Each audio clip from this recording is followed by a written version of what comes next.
It's your boy Street Cred 4K, back like I never left. Listen, we really got to talk about Diddy. I mean, at the beginning of this thing, it was really looking like he was deep fried cooked Southern style. This is a federal case. We in day two. They say day three, but they was doing jury. You know, day two of opening arguments, and we're hearing a lot of things coming from Cass. Cassie got a lot of things to say. I mean, right now we basically they having tea time about the freak offs. Now, there's some nasty going on. I mean, some real freaky deaky going on in there, right? Um, there's some abuse going on in there. A lot of abuse that's been going on. But the truth is that Diddy, Sean Combs is arrested and he is been in custody. He has been in custody for quite some time on federal charges. I'm gonna say I've seen some cases fought very up close on a Fed level, and I have to say that so far I don't hear nothing that should allow them to continue to have Diddy in custody on federal charges on a RICO. So far, I'm not seeing how they're going to connect those dots, but we're gonna get to the point of why I believe he could die in prison. Though there's another reason why, because you got to remember the federales are tricky. They're tricky. They'll be doing something with one hand and not let you know what they're doing with this hand, but they got you locked in over here because it is, and all of a sudden, whoop, they pull this out on you right in the middle of your trial. And right when you thought you was scot-free, homebound, nah, you be Fed-bound for life. Now, how crucial is that hotel surveillance video going to be for this entire case? I think we keep seeing that surveillance video show up in this trial. So they talked about it yesterday, we talked about it today. It is the centerpiece, if you will, because without that video, we know that early when she said that she had been abused sexually and physically by Sean Combs, when she filed that civil lawsuit in 2020. Right now, I don't see RICO. I see an abusive relationship, a real abusive relationship, a real freaky music mogul who is having his dirty laundry and his freakiness aired out in front of the world. That's what we're really seeing. But make no mistake, the feds don't have Diddy there in Fed custody for this amount of time, being denied bond, the amount of times he's been denied bond, because they don't have a case. Indeed, they do have a case. I know it was sounding like he was really going to be cooked, and not like we're looking for the downfall of anybody. But if they set it up for themselves to get deep fried and cooked Southern style, then they set it up for themselves. If you're given that much privilege, that much opportunity, like and success like Diddy has seen, and you set yourself up to get, dropped in the Crisco grease and seasoned up with all the seasonings and had the fixings on the side and served by the feds, then that's just what you do. That's how it is. But right now, prosecution really gonna have to make some headway. They really gonna have to make something happen for that to happen.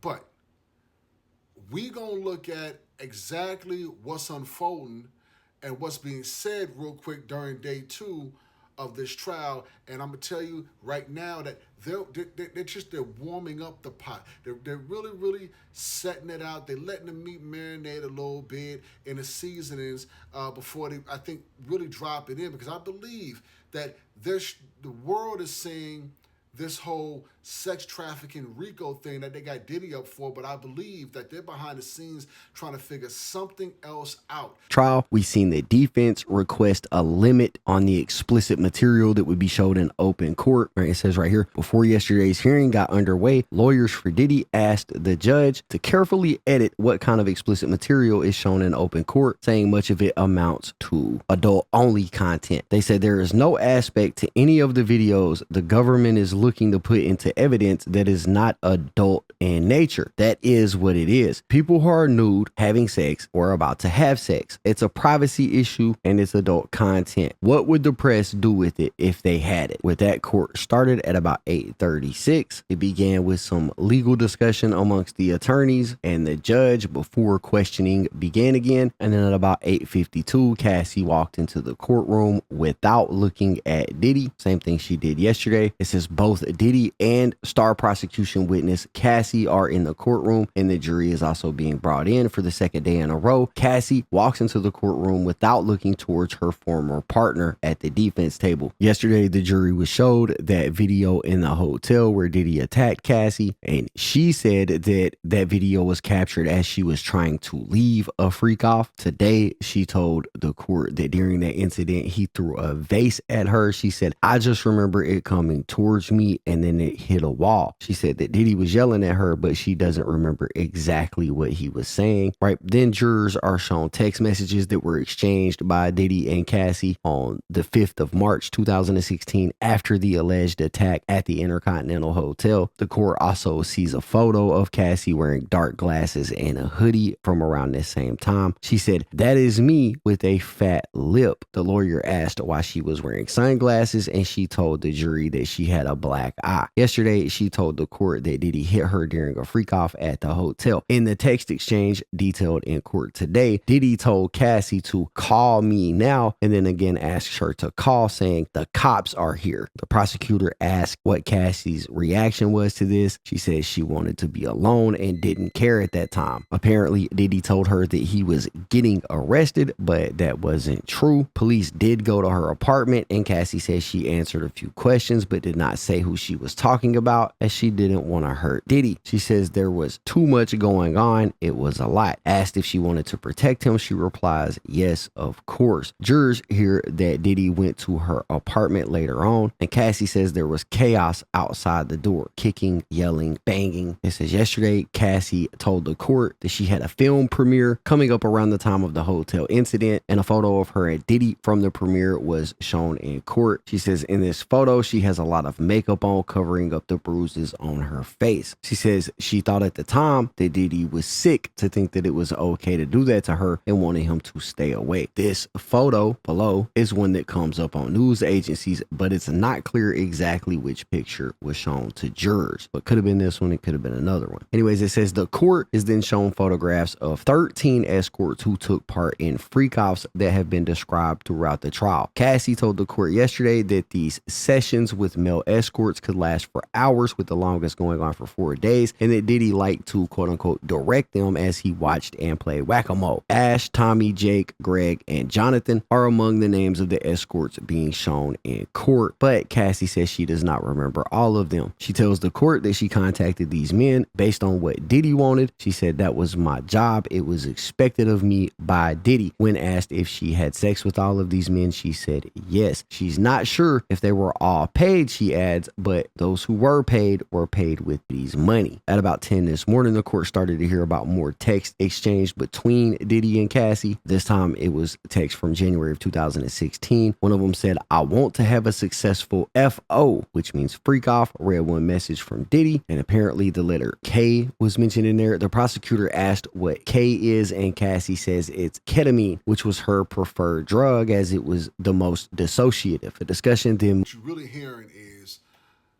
again, an abusive relationship that's highly abusive from a very, very powerful individual and figure in the music industry, entertainment industry, just powerful celebrity in general. I mean, Diddy's basically a modern day gangster. He's a modern day black mobster.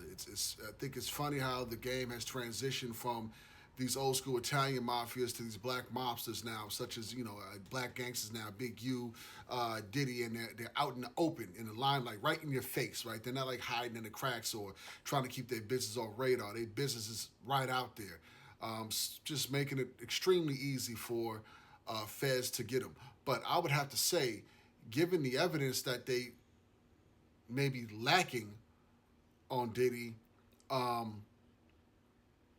they may truly be up for a fight, because this is what they really need to prove out. They need to prove that this warrants something to really stick as a RICO, and him be sent off to the feds. Now, feds have a very high percentage rate of those that they lock up. 85% of them stay in prison, right? They're gonna get convicted of something and get sent away. What they're really, really gonna have to prove is that he was running a sex trafficking ring. I mean, they really have to prove this. They were talking about sex trafficking of possibly sex workers who wanted the money. I mean, they did it for a bag, and they were paid $6,000 to do it. Cassie, who spent many years with Diddy, they're going to see this as she could have left at any point in time. That's how defense is looking at this. You could have left at any point in time. So basically, we're here for an abuse case. That's what this sounds like. Sounds like to me that this whole thing was brought forth to look like it was something huge, something big, right around the time, dun dun dun, drum roll, brrr, that Cassie D was locked up for Tupac's murder, and started screaming that Diddy paid him to kill Pac. All of a sudden, those claims are being really, really swept under the rug, and now we have this huge RICO trafficking case for something else. I'm not going to forget what Cassie D has been screaming the whole time. Was paid $1 million to put a hit on Tupac. Yup, I have not forgotten. This whole Cassie thing is terrible, terrible. Cassie went through that, but from the words of her mouth, she wanted to stay for some of that. And unfortunately, a lot of women go through this when they get with rock stars, pop stars, rap stars. I mean, any powerful celebrity. His record label was called Bad Boy. I didn't expect anything else from Diddy, but other than to show up doing Bad Boy, and this is some of it. And for any woman who wanted to get involved with that, it's unfortunate. And she was taken in at a young age, but she stayed, and that's how the defense is going to look at that. None of that is going to veer away from the fact that he supposedly had some connection to Pac's murder. Now, this is where we come back full circle, right? While the world is watching this, an abusive, freaky relationship play out in front of everybody, in the back of my mind, I'm like, what happened to your connection to Pac's murder? Justice for Pac, because Cassie D wasn't big enough to take down somebody like Pac alone. Other people was involved. And if Diddy's name had keep popping up, then it keeps popping up. Then it's got to, hopefully, now, possibly, the feds got this, and he's in there on this RICO case, and quite possibly is being communicated that it's also being investigated for being linked to the murder of Tupac. Now, that's a possibility. That's how feds work. If that's the case, and in the middle of this trial, on the heels of this trial, and the feds are somewhere in the background working with Cassie D, with everything following any type of paper trail to link him to Pac's murder, this is how it would work. While we're all out here looking at this RICO case for sex trafficking, which is very flimsy so far, very flimsy, they would be in the background working on the more serious, because that's how they work. I've seen a few ninjas get deep fried and cooked Southern style up close. And I mean it. So this is how they do it. They'll put out there that they're really after this one thing, which they also know is flimsy, but really they're working on something deeper, and they never even see it coming, and then boom, they hit you with it. So there is a possibility that that's what's going on, because Keefe D has been screaming that. So we're watching the Rico case. They're investigating his connection to possible Pac's murder. I'm not saying that's the truth. I'm not saying that's what it is. I'm just saying my little bit of street knowledge and things that I've been through leads me to believe that this just ain't it. They don't got Diddy since September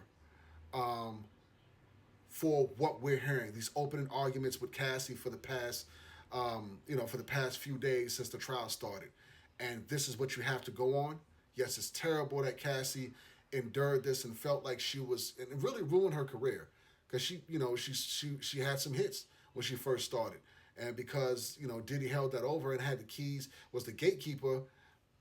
He kept her for himself, and if my dislike of Diddy is directly related to making talent, even grown men and young boys do very strange things in order to get their gift out there, which is their gift of music. That's my issue. I mean, if Diddy's part of the gay mafia, like they say, like Terrence Howard said, then okay. But indeed, that is a mafia, and they do operate a certain way, and it's very serious. And what he's done to, I think, probably a lot of talent, some of your favorite rappers possibly even, what they called back in the day breaking a buck, and that means going in the man's back door, breaking him down, breaking his confidence, and having something held over his head. So to me, it's foul. And for those reasons, to stop what he's doing, keep his locked up. As far as I'm concerned, if that's what he about, the world don't need gatekeepers like that. The world, and I'm not really for another black man taking a fall, but the world don't need gatekeepers like that.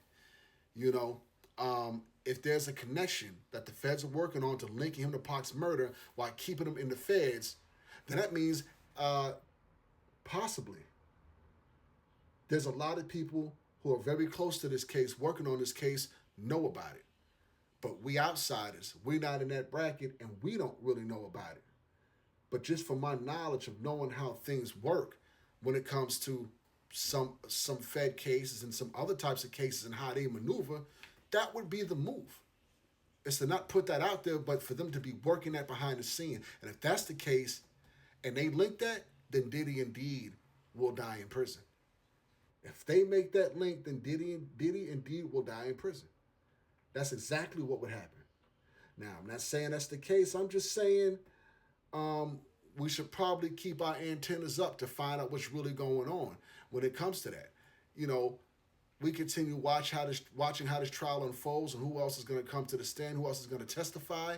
I still don't see any strong grounds to have this man sitting in the feds quite yet, and that's why I say there's something else that's got to be stewing that hasn't been brought out yet, and this is just them warming up the grease, warming up the pan over the heat just a little bit, not even too much, or marinating the meat right now in that good old sauce so that when they drop it in, it comes out real, just a lot of flavor, popping and cooking and just doing what it's supposed to do when they bring them out deep fried, cooked Southern style, if that's what they do. But it's got to be something else got to be linked to it. It can't just be this. Something else that could be cooking. Do you think that the feds might be in the background trying to investigate if he's really linked to Pac's murder, working with Keefe D, because Keefe D crying, and then he crying in there talking about he ready to get out and do whatever he got to do it. But he's been saying that Diddy was linked to Pac's murder since the beginning and never really paid him the full amount of money. And that was part of the problem. So let me know what you guys think down in the comments and how you feel this possibly might unfold. Do me a favor, like, share, comment, subscribe. This your boy, Street Cred, 4K. Keep checking in, keep tapping in, and I'm going to keep bringing you the truth.